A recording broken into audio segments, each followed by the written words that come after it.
ഇന്ന് അക്ഷരാർത്ഥത്തിൽ വാക്യുദ്ധം തന്നെയാണ് നേതാക്കൾക്കിടയിൽ നടക്കുന്നത്. അതിൽ ഒരു ഭാഗത്ത് മുഖ്യമന്ത്രി പിണറായി വിജയനും മറുഭാഗത്ത് പ്രതിപക്ഷ നേതാവ് വി.ഡി. സതീശനുമാണ് എന്ന് കാണാം. തെരഞ്ഞെടുപ്പിന്റെ പരസ്യപ്രചരണം അവസാനിക്കാൻ 14 ദിവസം മാത്രമാണ് ശേഷിക്കുന്നത്. പ്രചാരണം ഉച്ചസ്ഥായിയിലാണ്. നേതാക്കളുടെ വാക്പോര് ചൂട് പിടിക്കുന്നതാണ് ഈ ഘട്ടത്തിൽ നമ്മൾ കണ്ടുകൊണ്ടിരിക്കുന്നത്. മുഖ്യമന്ത്രിയും പ്രതിപക്ഷ നേതാവും കളം നിറഞ്ഞ ദിവസം തന്നെ എന്ന് പറയാം. ഇന്ന് നാമനിർദ്ദേശ പത്രികകളുടെ സൂക്ഷ്മ പരിശോധന നടക്കുന്ന ദിവസമായിരുന്നു. രാജീവ് ചന്ദ്രശേഖരന്റെ ഒക്കെ പത്രിക സംബന്ധിച്ച് ആശങ്കകൾ ഉണ്ടായിരുന്നുവെങ്കിലും അതൊക്കെ സ്വീകരിക്കുന്ന കാഴ്ചകളാണ് നമ്മൾ കാണുന്നത്. അങ്ങനെയുള്ള ആശങ്കകളും ഒക്കെ ഒരു ഭാഗത്ത് നിലനിന്നിരുന്നു. എന്തായാലും വിശദമായി തന്നെ എന്താണ് ഇന്നത്തെ തെരഞ്ഞെടുപ്പ് ചിത്രം, നേതാക്കളുടെ വാക്പോര് എങ്ങനെയാണ് പുരോഗമിക്കുന്നത് എന്നതുകൂടി നോക്കാം. മുഖ്യമന്ത്രിയുടെ പരാമർശങ്ങൾ ആണ് പ്രധാന ചർച്ചയാക്കി പ്രതിപക്ഷം മാറ്റിയിരിക്കുന്നത്. അത് പല തെരഞ്ഞെടുപ്പുകളിൽ നമ്മൾ കണ്ടതാണ്. അതിന്റെ ഒരു തുടർച്ചയാണ് ഈ തെരഞ്ഞെടുപ്പിലും നടക്കുന്നത്. ഇതിൽ വിശദീകരണമാണ് ഇന്ന് മുഖ്യമന്ത്രി നൽകിയത്. പല വിധത്തിൽ ജി സുധാകരനെതിരെ നടത്തിയ ചെറ്റത്തരം എന്ന പരാമർശം ഉൾപ്പെടെ മുഖ്യമന്ത്രിയുടെ ഈ വേദിയിൽ ഒരു ചോദ്യം ചോദിക്കാൻ എണീറ്റ സാധാരണക്കാരനായ ഒരു വ്യക്തിയോട് നടത്തിയ പ്രതികരണം ഉൾപ്പെടെയൊക്കെ വലിയ ചർച്ചയാവുകയാണ്. അപ്പോൾ ജി സുധാകരനെ താൻ ചെറ്റ എന്ന് വിളിച്ചിട്ടില്ല എന്നതാണ് മുഖ്യമന്ത്രി പിണറായി വിജയൻ ഇന്ന് അതുമായി ബന്ധപ്പെട്ട് പറഞ്ഞത്. സുധാകരന്റേത് രാഷ്ട്രീയ ചെറ്റത്തരം എന്നതാണ് താൻ പറഞ്ഞത്. അത് നിലപാടിന്റെ ഭാഗമായി പറഞ്ഞ കാര്യമാണ് എന്ന് ന്യായീകരിക്കുകയാണ് മുഖ്യമന്ത്രി ചെയ്തിരിക്കുന്നത്. വിവാദമാക്കിയതിന് പിന്നിൽ അജണ്ട ഉണ്ട് എന്നും മുഖ്യമന്ത്രി പറയുകയാണ്. അതായത് ഇത് ഒരു തെരഞ്ഞെടുപ്പ് കാലമാണ്, അതുകൊണ്ട് തന്നെയാണ് അത് വിവാദമാക്കിയത്. സാധാരണ ഉപയോഗിക്കുന്ന പ്രയോഗമാണ് അത് എന്നതാണ് മുഖ്യമന്ത്രി സൂചിപ്പിച്ചത്. അപ്പോൾ മുഖ്യമന്ത്രിയുടെ ആ പ്രയോഗത്തിൽ എന്താണ് മുഖ്യമന്ത്രി അതിന്റെ ന്യായീകരണം പറയുന്നതെന്ന് കേൾക്കാം. ഞാൻ അദ്ദേഹത്തെ കുറിച്ച് പറഞ്ഞാൽ ചെറ്റത്തരമാണ്, രാഷ്ട്രീയ ചെറ്റത്തരം. ഈ ചെറ്റത്തരം എന്ന വാക്ക് എപ്പോഴാണ് ഇത്രമാത്രം അശ്ലീലമായി മാറിയത്, അല്ലെങ്കിൽ അൺപാർലമെന്ററി ആയത് എനിക്ക് മനസ്സിലാകുന്നില്ല. ഞാൻ വളരെ കാലമായി പറഞ്ഞുകൊണ്ടിരിക്കുന്ന ഒരു വാചകമുണ്ട്, നിങ്ങളുടെ മുമ്പിൽ പറഞ്ഞിട്ടുണ്ടാവും, കേരളത്തിലാകെ പറഞ്ഞിട്ടുണ്ടാവും. ചില്ലറ വോട്ടിനും 4 സീറ്റിനും വേണ്ടി രാഷ്ട്രീയ ചെറ്റത്തരം കാണിക്കുന്നവരല്ല ഞങ്ങളെല്ലാം ചെറ്റകളാണ്. അതിന്റെ അർത്ഥം ഞങ്ങളെ പറ്റി പറയുന്നതാണ് ചില്ലറ വോട്ടിനും 4 സീറ്റിനും വേണ്ടി രാഷ്ട്രീയ ചെറ്റത്തരം കാണിക്കുന്നവരല്ല ഞങ്ങൾ. എത്രയോ കാലമായി, ദശാബ്ദങ്ങളായി ഞാൻ പറഞ്ഞുകൊണ്ടിരിക്കുന്ന ഒരു വാചകമാണത് കേരളത്തിലെ പൊതുവേദികൾ. സാധാരണ പറയുന്നില്ലേ, ചെറ്റത്തരം കാണിച്ച ചെറ്റത്തരം പറയില്ലേ, അതല്ലേ ഉണ്ടായത്. അതിന്റെ അർത്ഥം അയാളെ ചെറ്റാന്ന് വിളിച്ചു എന്നാണ്, അയാളുടെ പേര് മാറ്റി വിളിച്ചു എന്നാണ്. അയാളെ വ്യക്തിപരമായിട്ട് എന്തെങ്കിലും അങ്ങനെ പേരെടുത്തുകൊണ്ട് ആക്ഷേപിക്കുന്നതേ ഉണ്ടായിരുന്നു. പക്ഷെ നിലപാടുകളുടെ വഞ്ചനയില്ലേ, വഞ്ചന കാണിച്ചു എന്ന് പറയുമ്പോൾ, വഞ്ചകൻ, വർഗവഞ്ചകൻ എന്ന് പറയുമ്പോൾ എന്താ അതിന്റെ അർത്ഥം? അതൊക്കെ നിലപാടുകളുടെ ഭാഗമായി പറയുന്ന കാര്യമല്ലേ, സ്വാഭാവികമായിട്ട് പറയില്ലേ. അത്രയും അതിനെ കാണേണ്ടതുണ്ട്. എം മണിയെ സാക്ഷിയാക്കിക്കൊണ്ടാണ് തന്റെ പദപ്രയോഗം ന്യായീകരിച്ചുകൊണ്ട് മുഖ്യമന്ത്രി സംസാരിക്കുന്നത്. നിഘണ്ടു നോക്കിയിട്ടില്ല മുഖ്യമന്ത്രി എന്നതാണ് ജി സുധാകരൻ ചൂണ്ടിക്കാട്ടിയത്. അതിൽ മുഖ്യമന്ത്രി പറയുന്നത് താൻ ചെറ്റ എന്നല്ല വിളിച്ചത്, ചെറ്റത്തരം എന്നാണ് സൂചിപ്പിച്ചത്. അത് തങ്ങളെക്കുറിച്ച് കൂടി ചില കാര്യങ്ങൾ വിശദീകരിക്കാൻ തങ്ങളെക്കുറിച്ച് കൂടി പറഞ്ഞിട്ടുള്ള വാക്കാണ് എന്നതാണ് മുഖ്യമന്ത്രി ചൂണ്ടിക്കാട്ടുന്നത്. അതേസമയം ഇതുൾപ്പെടെ മുഖ്യമന്ത്രിയുടെ ഈ പദപ്രയോഗവും തോമസ് ഐസക്കിന്റെ കോമാളി വിളിയും ഒക്കെ വലിയ രീതിയിൽ ചർച്ചയാക്കുക എന്നതാണ് UDF ലക്ഷ്യമിട്ടിട്ടുള്ളത്. ആ രീതിയിൽ തന്നെയാണ് പ്രതിപക്ഷ നേതാവിന്റെ ഇതിനോടുള്ള പ്രതികരണം വരുന്നത്. ഈ CPM നേതാക്കളുടെ നാവിൽ നിന്ന് വരുന്ന വൃത്തികെട്ട വാക്കുകൾ തുടച്ചു മാറ്റാൻ സാംസ്കാരിക ഹരിതകർമ്മസേന ഉണ്ടാക്കി വേണ്ടിവരും എന്നതാണ് വി.ഡി. സതീശൻ ഇന്ന് പറഞ്ഞത്. ഒപ്പം കോമാളി പരാമർശം ഉൾപ്പെടെ ചൂണ്ടിക്കാട്ടുകയും ചെയ്യുന്നു വി.ഡി. സതീശൻ. ഒരു കലാകാരനെ കോമാളി എന്ന് വിളിക്കുന്ന തരത്തിലേക്ക് കേരളത്തിലെ കമ്മ്യൂണിസ്റ്റ് പാർട്ടി അധപ്പതിച്ചിരിക്കുന്നു. സാംസ്കാരിക പ്രവർത്തകരെ അപമാനിക്കുന്ന തരത്തിൽ സിനിമയിൽ ഹാസ്യവേഷം ചെയ്തു എന്നതിന്റെ പേരിൽ ഒരു നടനെ, ഒരു കലാകാരനെ, ഒരു സാംസ്കാരിക പ്രവർത്തകനെ കോമാളി എന്ന് വിളിച്ച് അധിക്ഷേപിക്കുകയാണ്. ഭാഷയിലും സാംസ്കാരിക ഇടങ്ങളിലും പൊതുമണ്ഡലത്തിലും ഇവരുടെ നാവിൽ നിന്ന് പെയ്തു വീണ ഈ വൃത്തികെട്ട വാക്കുകൾ അത് ശുചീകരിക്കാൻ ഒരു സാംസ്കാരിക ഹരിതകർമ്മസേന ഉണ്ടാക്കേണ്ടി വരും. ഇതെല്ലാം അടിച്ചുവാരി തുടയ്ക്കാൻ. രാഹുൽ മാങ്കൂട്ടത്തിൽ വിഷയത്തിലാണ് മറ്റൊരു ഏറ്റുമുട്ടൽ മുഖ്യമന്ത്രിയും പ്രതിപക്ഷ നേതാവും തമ്മിൽ ഉണ്ടാകുന്നത്. രാഹുൽ വിഷയത്തിൽ വലിയ ശക്തമായ വിമർശനമാണ് മുഖ്യമന്ത്രിയുടെ ഭാഗത്തു നിന്നും ഇന്നുണ്ടായത്. നാട് നീളെ വ്യഭിചരിച്ച് നടന്നയാളെ ന്യായീകരിച്ച ആളാണ് പ്രതിപക്ഷ നേതാവെന്നാണ് ഈ വിഷയവുമായി ബന്ധപ്പെട്ട് മുഖ്യമന്ത്രി ഇന്ന് ചൂണ്ടിക്കാട്ടിയത്. രാഹുൽ മാങ്കൂട്ടം വിഷയത്തിലായിരുന്നു മുഖ്യമന്ത്രിയുടെ ഈ പരാമർശം. അതിന് പിന്നാലെ ശക്തമായ ഭാഷയിൽ തന്നെ പ്രതികരണവുമായി പ്രതിപക്ഷ നേതാവും രംഗത്തെത്തി. ഒന്ന് കണ്ണാടി നോക്കിയാൽ മതിയെന്നും PT കുഞ്ഞുമുഹമ്മദിനെ കണ്ടാൽ മതിയെന്നുമായിരുന്നു പ്രതിപക്ഷ നേതാവിന്റെ തിരിച്ചടി. M മുകേഷിനും KB ഗണേഷ് കുമാറിനും എതിരായ പരാതികളിൽ മുഖ്യമന്ത്രിയുടെ നിലപാട് എന്തായിരുന്നു എന്ന ഒരു ചോദ്യം കൂടി പ്രതിപക്ഷ നേതാവ് ഉന്നയിച്ചു. എന്തെങ്കിലും കുടുംബ പ്രശ്നമായിരുന്നു. നാട് മുഴുവൻ വ്യഭിചരിക്കാൻ നടന്നിട്ട് സ്ത്രീകളെ വലിയ തോതിൽ ദുർബോധനപ്പെടുത്തി ബലാത്സംഗം ചെയ്തിട്ട് എന്നിട്ട് അവരെ ന്യായീകരിക്കാൻ വേണ്ടി നിൽക്കുകയല്ലേ ചെയ്തു. അതല്ലേ പ്രതിപക്ഷ നേതാവും സംഘവും ചെയ്തത്. എന്തൊരു സംഘമായിട്ടാണത് മാറിയത്. നിങ്ങളൊക്കെ സാംസ്കാരിക കേരളത്തിന് അത്ഭുതനല്ലേ. അതിന്റെ ഭാഗമായിട്ടല്ലേ ഈ ചോദ്യം വന്നത്. സ്വയം കണ്ണാടി നോക്കിയാൽ മതി പിണറായി വിജയൻ. സ്വയം ഒന്ന് കണ്ണാടി നോക്കണം. അപ്പോഴാണ് PT കുഞ്ഞുമുഹമ്മദിനെതിരായി അല്ലെ ഒരു ചലച്ചിത്ര പ്രവർത്തക കൊടുത്ത പരാതി പോലീസിന് കൊടുക്കാതെ പൂഴ്ത്തിവെച്ച മുഖ്യമന്ത്രിയുടെ മുഖം മുഖ്യമന്ത്രി കാണും. കണ്ണാടിയിൽ കാണും. കണ്ണാടിയിൽ അല്ലേ. 2 കൊല്ലം MLAക്കെതിരായി ആക്ഷേപം വന്നിട്ടും ഒരു അച്ചടക്ക നടപടി പോലും എടുക്കാത്ത പാർട്ടി നേതാവായ പിണറായി വിജയന്റെ മുഖവും അദ്ദേഹത്തിന് കണ്ണാടിയിൽ കാണാം. തിരിഞ്ഞു നോക്കുമ്പോ പ്രതിപക്ഷ നേതാവ് എന്താണ് ഇക്കാര്യത്തിലൊക്കെ എടുത്ത നിലപാട് എന്ന് കാർക്കശ്യം നിറഞ്ഞ നിലപാടെടുത്ത ഒരാളാണ് ഞാൻ. അത് നിങ്ങൾക്ക് എല്ലാവർക്കും അറിയാം. കേരള രാഷ്ട്രീയത്തിൽ ഒരാളും എടുക്കാത്ത, എനിക്ക് വിഷമമുണ്ടാക്കിയിരുന്നു. എനിക്ക് എന്റെ ചങ്ക് പൊട്ടിക്കൊണ്ടാണ്. എങ്കിലും ആ തീരുമാനം കാർക്കശ്യം നിറഞ്ഞ തീരുമാനമാണ് എടുത്തത്.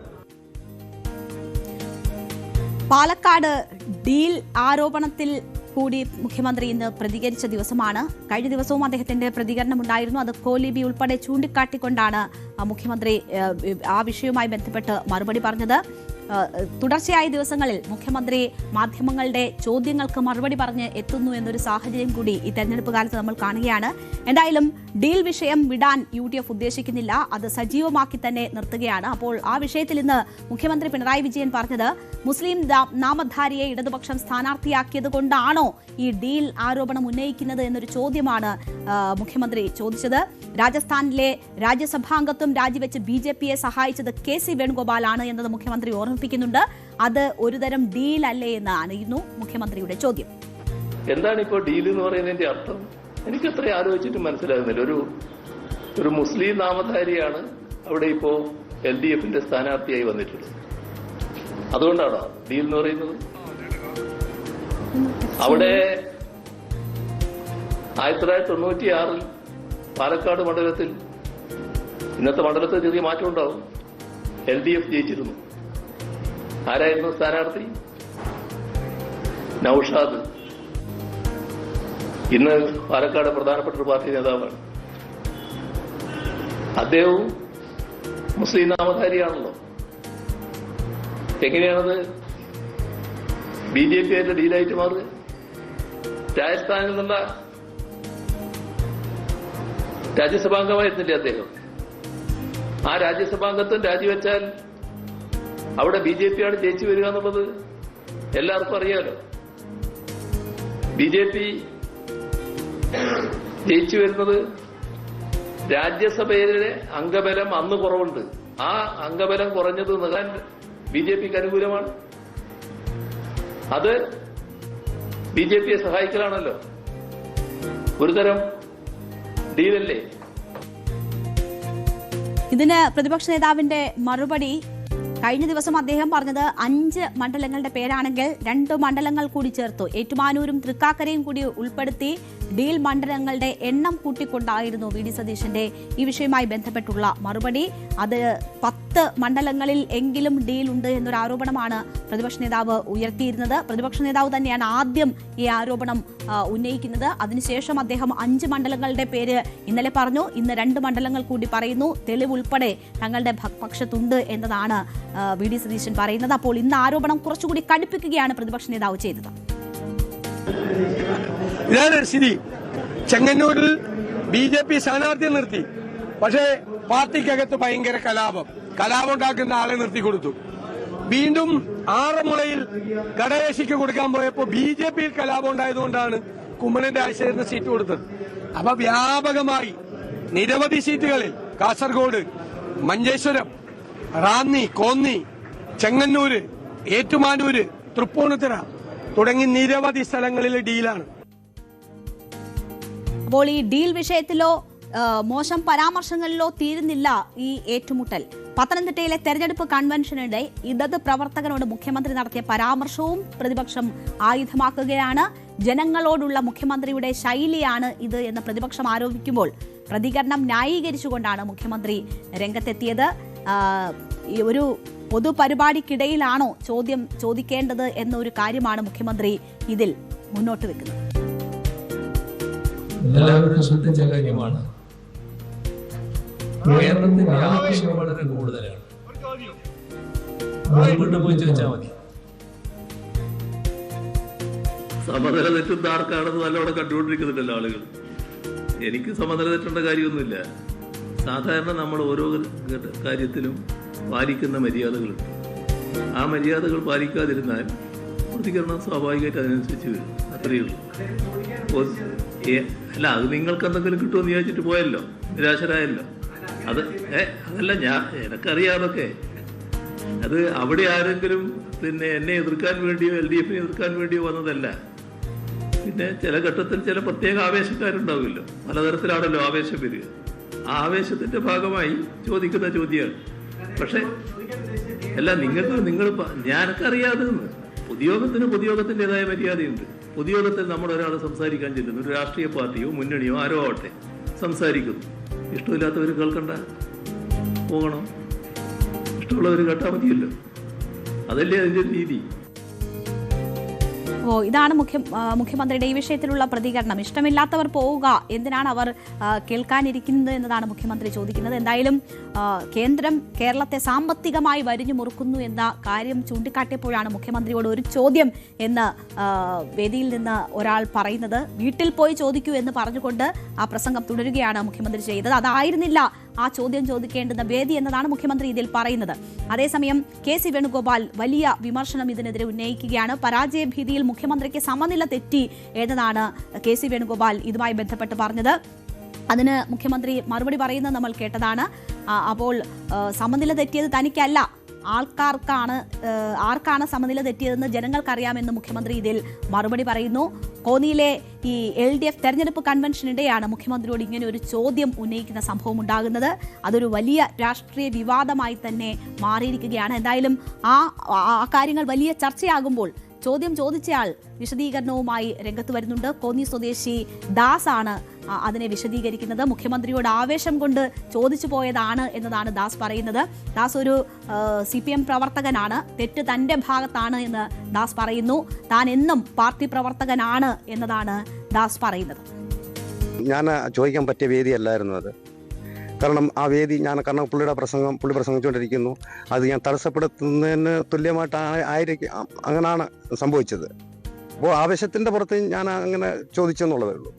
എനിക്ക് കാരണം ഞാൻ തെറ്റെൻ്റെ ഭാഗത്തായതുകൊണ്ട് എനിക്ക് അതിനകത്ത് യാതൊരു വിഷമവും യാതൊരു സങ്കടവും എൻ്റെ മനസ്സിലില്ല. എൻ്റെ പിഴ, എൻ്റെ വലിയ പിഴ എന്ന് ദാസ് പറയുകയാണ്. ഇതേ സമയം തന്നെ ഇങ്ങനെ വേദിയിൽ നിന്നുണ്ടായ ഒരു ചോദ്യത്തോട് മുഖ്യമന്ത്രിയായിരുന്ന ഉമ്മൻചാണ്ടി എങ്ങനെ പ്രതികരിച്ചു എന്നതിൻ്റെ വീഡിയോ ഒക്കെ ഇപ്പോൾ സമൂഹ മാധ്യമത്തിൽ വ്യാപകമായി പ്രചരിക്കുന്നുണ്ട്. ഓരോരുത്തർക്കും ഓരോ ശൈലിയുണ്ട് ഈ കാര്യങ്ങളെയൊക്കെ നേരിടുന്നതിന്. എന്തായാലും മുഖ്യമന്ത്രി പിണറായി വിജയന്റെ ശൈലി ഇതുതന്നെയാണ്. അതിലൊരു തിരുത്തും ഉണ്ടാകില്ല എന്ന സൂചനകൾ തന്നെ അദ്ദേഹത്തിന്റെ വാക്കുകൾ നൽകുന്നു. കേൾക്കാൻ താല്പര്യമില്ലാത്തവർക്ക് അവിടെ നിന്ന് പോകാം, അതല്ല ചോദ്യം ചോദിക്കേണ്ടുന്ന വേദി എന്നതാണ് മുഖ്യമന്ത്രി പറയുന്നത്. എന്തായാലും ഒരു തെരഞ്ഞെടുപ്പ് കാലമാണ്. നേതാക്കന്മാരുടെ വാക്കും നോക്കും എല്ലാം ഓഡിറ്റ് ചെയ്യപ്പെടുന്ന സമയമാണ്. അപ്പോൾ കൂടുതൽ കരുതിയിരിക്കാൻ ഓരോരുത്തരും തയ്യാറെടുക്കുക. എന്തായാലും ജനങ്ങളായിരിക്കും ഇതിലെ വിലയിരുത്തലുകൾ നടത്തുന്നത്. അതവർ വോട്ട് കൊണ്ടായിരിക്കും രേഖപ്പെടുത്തുക. കൂടുതൽ വാർത്തകൾക്ക് News 18 Keralam YouTube channel subscribe ചെയ്യുക.